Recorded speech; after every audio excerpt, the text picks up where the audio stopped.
Yo, what is going on, guys? Welcome back to another video.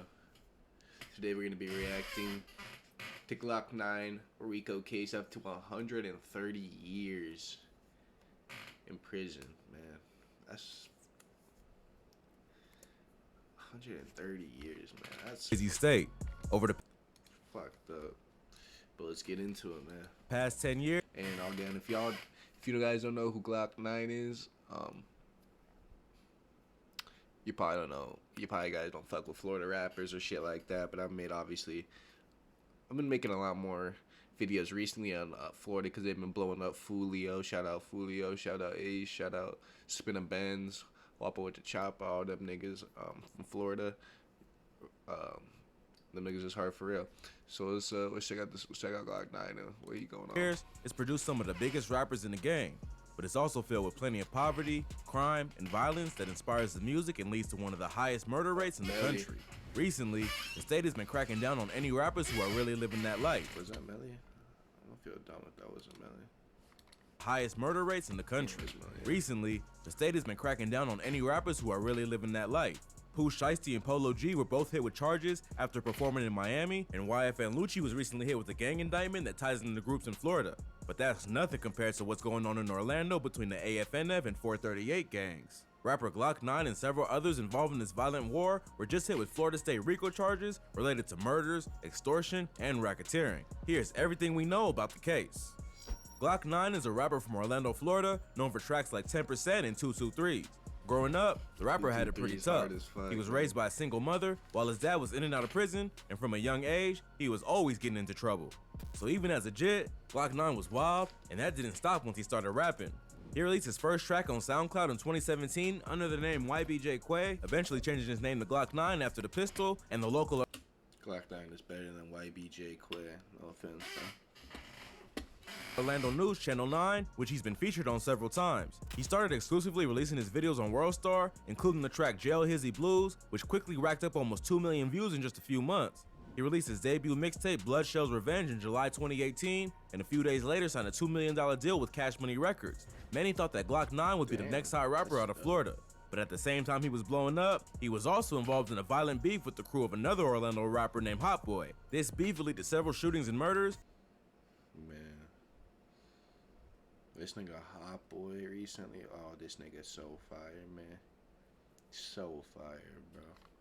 That would eventually Glock 9 fire too, but dude, this nigga hasn't put out music in forever. Recently, this nigga Hot Boy. Sorry, I'm cleaning up weed on here. This nigga Hot Boy has been fucking up the streets for real, man. Like, that nigga dope. I'm gonna be sleeping on him for real. land the rapper in the situation he's in now. Hot Boy and Glock 9 started out as friends, but while Glock 9 was first blowing up, Hot Boy was behind bars. He set out to be the biggest rapper in Orlando and says that Glock started hating on him because he couldn't take the competition. But the beef would get much deeper than just some competition after bodies on both sides would start dropping like flies. I went to jail, right? So get a little chance to shine, right? So now when I get out, I take back over. I take back over when I get out. Now they hate me for that? What? What? Glock is associated with a gang called AFNF, or All Family No Friends, while Hot Boy is a part of a group called 438. The war between these two gangs would terrorize the city of Orlando and lead to the deaths of not only affiliates, but also innocent bystanders, including a high school football player, a 14-year-old, and a 3-year-old child, who would all lose their lives due to the beef. It got so bad that the whole story was covered on. Man, rest in peace to them, man. Like, I think about shit like that all the time, man. Like, niggas can live their whole life, bro. Like, real talk, do nothing wrong. Do whatever, just be living their own shit. Do whatever the fuck they got going on and just get hit with a random bullet from a gang feud that fucking, just kills them, you know what I'm saying? Especially like a little girl or something like that, a little kid, 3-year-old. Fuck out of here, man. Come on. From the local news channel, authorities also announced that the FBI was watching the two gangs, which were considered the most dangerous in the city. So it wasn't all that surprising when the rapper got hit with the Florida RICO charge in June 2021. But he wasn't the only one to get caught up in the indictment. Several other people associated with this beef, including 438 members and members of another rival gang called the 9LOKKNINE, were also hit with similar charges. Glock is being charged with racketeering and conspiracy to commit racketeering under the Florida RICO Act. Racketeering is a charge that was created to convict mob bosses of crimes that were committed by members of their organization at their command. It includes a wide range of illegal activity, such as violent crimes. Speaking of RICO charges, man, free Lucci. Free Lucci, man. He ain't do no RICO. He ain't on no RICO shit, man. Free Lucci. As well as things like drug trafficking, extortion, and even gambling. The law was created to take down the mafia, but in recent years, it's been used to target any street gangs, especially those associated with famous rappers. Rappers like Bobby Shmurda, Casanova, and YFN Lucci have also been hit with racketeering charges because the feds claim they are the ringleaders and shot callers in their circle. Therefore, they're responsible for any crimes their team might commit to benefit the group. Glock is lucky that the feds haven't picked up the case yet, and it's still just a state case, although he's facing a long list of charges, so it isn't exactly going to be easy to beat. My dumb damn, I really thought I'm stupid. I really thought the feds got that nigga. The fact that they charge him with conspiracy means they don't have to prove he actually committed any crimes. They just have to prove he contributed to a gang lifestyle that led to crimes being committed. When you add that on top of all the other charges the rapper is facing, he's gonna have to hire some expensive lawyers to avoid doing serious time. The paperwork on the case is yet to be released, but it has been announced that Glock is one of 10 men being charged in this takedown. The court documents allegedly contain over 700 pages of evidence, and some of the suspects are still on the loose. Hot Boy was not arrested in this case. 700 pages of evidence. But his right-hand man, Van Sean Sands, was. Before getting hit with the RICO charge, Glock 9 was out on bond after being charged with 5 counts of attempted murder. The rapper and an associate named Ballpark allegedly. Let's all just count one human. 1, 2, 3, 4. 1, 2, 3. 5. 5 counts of attempted murder. Holy shit, bro. Allegedly shot up the home of another rival rapper named Cudham Reese, who is also Glock 9's blood cousin. Reese wasn't home at the time of the shooting, but 5 of his family members were and just barely escaped getting hit. One of them was Reese's sister, who was also Ballpark's half-sister and Glock's cousin. She told police that her cousin was jealous of Reese because he was building a name for himself in the city, and Glock wanted to be the only poppin' rapper from Orlando. She says that she was looking outside the window when Glock and Ballpark got out of the car with guns, and she's positive they were the ones who shot up the house. Glock later accused Reese of snitching in this case, but it seems like he didn't have to. A new Florida state attorney for the area around Orlando was sworn into office in January 2021. Taking down the AFNF and 438 gangs was the first item on her agenda. She quickly charged Glock with 5 counts of second-degree attempted murder with a firearm, each of which carries a mandatory minimum of 20 years in prison if he's found guilty. So altogether, Glock is facing over 100 years in prison just for these charges alone. At the same time, prosecutors began building a case to identify AFNF as a criminal street gang, with Glock 9 as the leader. They had probably been compiling evidence for a long time, but this was the beginning of the arrest that would lead to the RICO charge. But Glock 9 wasn't the only one to get hit with racketeering charges. Ballpark would also get caught up in the indictment after being snitched on by his own half-sister, as with 2 other rival Orlando rappers named Draco. Nigga got snitched on by his own half-sister, bruh.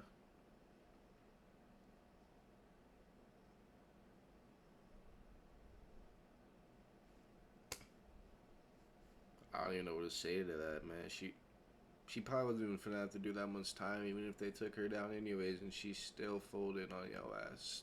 Still gave your ass up to the feds, bro. Like that, man. Psych and Lil Wavy. Draco was Cudham Reese's brother, and they are allegedly members of the 3300 gang in Orlando, which also goes by the name Know 'em, Cut 'em, Kill 'em, or KKK. Both men were charged with the use of electronic communication. Not a good name, gang. Not a good name for a gang, man. Especially you want to get. It's not a good name because like you can't get that tatted like KK. Never. To promote gangs in the RICO case. Lil Wavy was also out on bond for another charge of aggravated assault with a firearm that stemmed from an altercation at a doctor's office. He and another man allegedly threatened to kill 2 of their ops in front of their own mother. In the waiting room of the Colonial Medical Center, Lil Wavy and another man named MG confronted 2 other men that they had beef with. Hey man, I ain't in the whole gang shit. As we all know, well aware, I'm not that. if I was per se, you know what I'm saying? I'm giving that nigga my ops a pass if he's with his mama, his kids, his mama, his kids, yeah. That's probably about it. Maybe like other family members pretend. Nah, maybe not though. I don't know. But obviously no MG children. But like that is fucked up, bro. out a Glock, and they both threatened to kill the two men while their mother was just a few feet away. After they left, the mother called the police and reported what had happened. Then, Lil Wavy posted a video of the fight to his social media where he said some pretty disrespectful stuff. 3 Block was a man who was murdered in a shooting allegedly committed by the KKK gang. He was also the son and brother of the group that Wavy just threatened. The rapper was later arrested for aggravated assault and hit with another charge of using electronic communications to promote gangs for the video he posted mocking his ops. While he was out on bond for that charge, he and Draco Psycho Electronic whatever to promote gangs. That's a weak ass get caught up in the charge. gang indictment and both catch some more charges. Another well-known figure in this beef, who was also caught up in the RICO indictment, was 438 shooter Van Sean Sands. Sands was previously arrested in a drive-by shooting that left an AFNF member named Jeremiah Robinson dead, but he was later released after being able to prove that he acted in self-defense. On April 14, 2020, an AFNF affiliate named Demetrius Cox shot and killed Wolf Luma at a house party. Luma was not gang affiliated, but he was friends with Hot Boy and his murder was attributed to the beef. Cox was quickly arrested and charged with the murder, and less than 2 weeks later, AFNF struck again. On April 25th, they shot up Luma's vigil, hitting a high school player named Dexter Rents, as well as 3 others. Rents was tragically killed. Why did the news lady look so happy, man? Like that was just fucked up. Even though he was not gang affiliated and was only there to pay respects to Luma. But AFNF still wasn't satisfied, and next they planned a targeted shooting of Van Sean Sands, one of the most respected members of 438. On July 7, 2020, AFNF members orchestrated a drive-by on a house where Sands was staying. Rather than just duck and hide like a regular citizen, Sands decided to face the ops head-on and started firing back with an AR pistol. He ended up hitting one of the passengers in the car, who was identified as Jeremiah Robinson, aka AFNF Baby Joker. A month after the shooting, the police made an attempt to arrest Sands that left another man dead. Even though Sands had acted in self-defense, he was also a convicted felon and not allowed to possess a firearm. On August 7th, police made an attempt to bring him into custody and swarmed him and 3 of his friends in the parking lot of a mall. Sands immediately surrendered to the cops, but one of his friends named Salathis Melvin took off running. Melvin had nothing to do with the incident that left AFNF Baby Joker dead, but one of the police officers shot him as he tried to make an escape. He died from the shooting, which led to public outrage. I'm not gonna get into that too deep, but the officer just shot him while he was running? The fuck, bro? Come on now, nigga. And accusations of police brutality, Yeah, as Sands had already what? Okay, I was about to say while he was running. surrendered and was cooperating with authorities. Sands was able to prove that the shooting was in self-defense, but he was still hit with the gun charge. Another person named in the RICO indictment was 438 affiliate Joshua Holder, the alleged getaway driver of an attempted hit on Glock 9 that went down at the mall at Millennia. In October 2020, 438 decided to go at the head honcho of the AFNF and try to take him out in broad daylight. Holder allegedly searched the parking lot of the Orlando Mall for their target in a white BMW for about 15 minutes before spotting him. Holder then parked the car and waited while the passengers went into the mall. They fired off several shots at the rapper before getting back in the car and fleeing the scene. Just within the last couple of minutes, I've confirmed with Orlando police that shots were fired here at the mall at Millennia.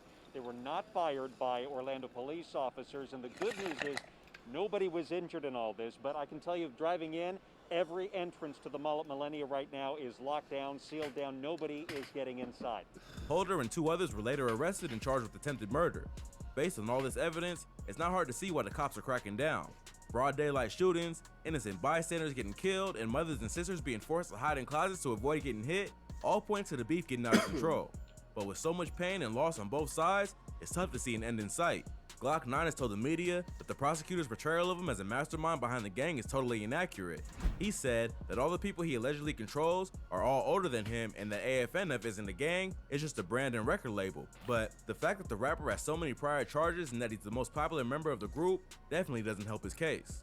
Smith, who faces an attempted murder charge for a separate drive-by shooting, denied any involvement. our phone call this week. I feel like they just saying I'm a leader, like they trying to say I'm a gang leader, but I'm not no gang leader. I'm 20 years old. All these wrong behind me, all these people who they trying to say I'm leading is older than me. AFNF is an LLC that you created for your rap group? Yeah, it's like a label. It's like my bank. When I get paid through YouTube and all that stuff, my bank that's when it come under AFNF LLC. Despite all the violence going on in the city, Hot Boy has avoided getting caught up in the drama. Once he started gaining momentum with his It's a real good cover up, let me tell you. music, he moved out of Orlando and has avoided being involved in any violent incidents, leaving the action to his 438 goons. He's done features with huge rappers like Future and Lil Baby, and is in a good position to become a major artist if he can avoid getting caught up in this indictment and the streets in general. On the other hand, things aren't looking great for Glock 9. He's already facing over 100 years in prison for the attempted murder, which has a documented eyewitness and a clear motive. Now he's facing the additional RICO charge, which carries a 30-year minimum sentence. Even if he's able to miraculously beat the charges, he'll likely end up going broke trying to fight the case. Although he's definitely built a buzz, he doesn't have any major hits or a stockpile of music that'll keep his fans satisfied until he's free. The best thing for him to do right now is lawyer up and keep his head down. Anything that happened in the streets with the AFNF name attached to it will just add more evidence that could be used to take him down. So, if he really is the gang leader that the prosecutors say he is, he'll have to tell his soldiers to chill out until the heat dies down. At this point, it's tough to know what kind of evidence the court has against him because the paperwork. Yeah, man, that shit fucked up. I hope Glock 9 get free, man, for real. I wish shit on no bone, man. So, for real, that shit's fucked up. 130 years, just... That shit's crazy, bro. For real. But, yeah, if you guys enjoyed the video, make sure to like and sub, comment down below what you want me to react to next. And that's been the video, guys. Thank you. Later.